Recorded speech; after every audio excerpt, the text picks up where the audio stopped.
அண்மை செய்திகளை பார்த்து வருகிறோம். கடலூர் மாவட்டம் காட்டுமன்னார்குடியை அடுத்த முட்டம் கிராமத்தைச் சேர்ந்த சின்னதுரை என்பவர் குவைத் தீ விபத்தில் சிக்கி பலியாக இருப்பதாக தகவல் கிடைத்திருக்கிறது. இது தொடர்பான முழு விவரங்களை தர இணைகிறார் எமது செய்தியாளர் லெசிராஜா. அவரிடம் பேசலாம். வணக்கம் லெசிராஜா, விவரங்கள். கடலூர் மாவட்டம் காட்டுமன்னார்குடி அடுத்த முட்டம் கிராமத்தைச் சேர்ந்தவர் சின்னதுரை என்பவர்.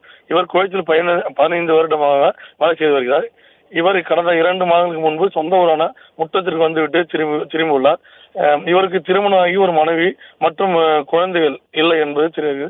இவர் குவைத்தில் நடந்த தீ விபத்தில் இறந்து விட்டதாக அவர் நண்பர் ஒருவர் தெரிவித்துள்ளார். நேற்று இது தொடர்பாக அவர்கள் வேலை செய்யும் நிறுவனத்தில் இருந்து குவைத் எம்பசியில் இருந்து தகவல் இவர்களுக்கு எதுவும் தெரியவில்லை. இதுவரை அவர்களின் வாசலில் உள்ள கட்டிடத்தில் நோ இன்ஃபர்மேஷன் என்ற நோட்டீஸ் ஒட்டியுள்ளது என்பது குறிப்பிடத்தக்கது.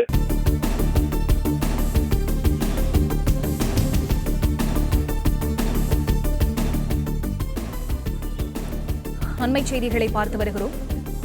குவைத் தீ விபத்தில் ஏற்கனவே தமிழகத்தைச் சேர்ந்த 2 பேர் பலியாக இருக்கக்கூடிய சூழலில் தஞ்சாவூர் மாவட்டம் பேராவூரணி ஆதனூர் பகுதியைச் சேர்ந்த புனாஃப் ரிச்சர்ட் ராய் குறித்து தகவல் இல்லை என அவரின் குடும்பத்தினர் தகவல் தெரிவித்திருக்கிறார்கள். இது தொடர்பான முழு விவரங்களை தர இணைகிறார் எமது செய்தியாளர் ராஜா. அவரிடம் பேசலாம்.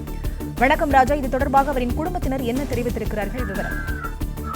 வணக்கம். அதாவது தஞ்சாவூர் மாவட்டம் பேராவூரணி அடுத்துள்ள ஆதனூர் பகுதியைச் சேர்ந்தவர் மனோகரன் லதா தம்பதியினர். இவர்களுக்கு புனாஃப் ரிச்சர்ட் ராய் என்ற மகன் உள்ளார். அவருக்கு வயது 28 ஆகிறது.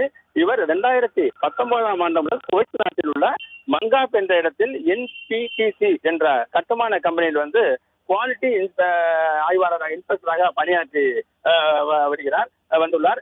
இந்த நிலையில் அந்த கடந்த 1.5 மாதங்களுக்கு முன்னர் தனது வீட்டில் நடந்த கிரக பிரவேசத்திற்கு வந்தார். கிரக பிரவேசம் முடிந்த அவர் மீண்டும் குவைத்திற்கு சென்றுள்ளார். கடந்த புதன்கிழமை அன்று அவர் தங்கியிருந்த அந்த குடியிருப்பு கட்டடத்தில் தீ விபத்து ஏற்பட்டிருக்கிறது. அந்த தீ விபத்து கிட்டத்தட்ட அந்த குடியிருப்பு கட்டடத்தில் 150க்கும் மேற்பட்டவர் அந்த விபத்தில் சிக்கியிருக்கிறார்கள்.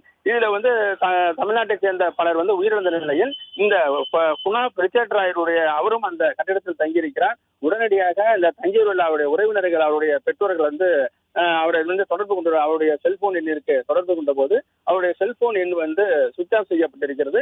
மேலும் அவருடன் தங்கியிருந்த அவருடைய நண்பர்களிடம் விளக்கம் கேட்கவும் பெற முடியாமல் அவர்கள் தவித்து வருகின்றனர். அவருடைய நிலை குறித்து தெரியாமல் பெற்றோர்கள் இங்க தவித்து வருகின்றனர். இது குறித்து அந்த பேராவூரணி சட்டமன்ற உறுப்பினரிடம் அவர்கள் தெரிவித்து அந்த அமைச்சர் செஞ்சி மஸ்தானிடம் உதவி கூறியிருக்கிறார்கள். அவர் பாதுகாப்பா இருக்கிறாரா, என்ன நிலையில் இருக்கிறார் என்பது குறித்து தகவல் தெரிவிக்க வேண்டும் என கேட்டிருக்கிறார்கள்.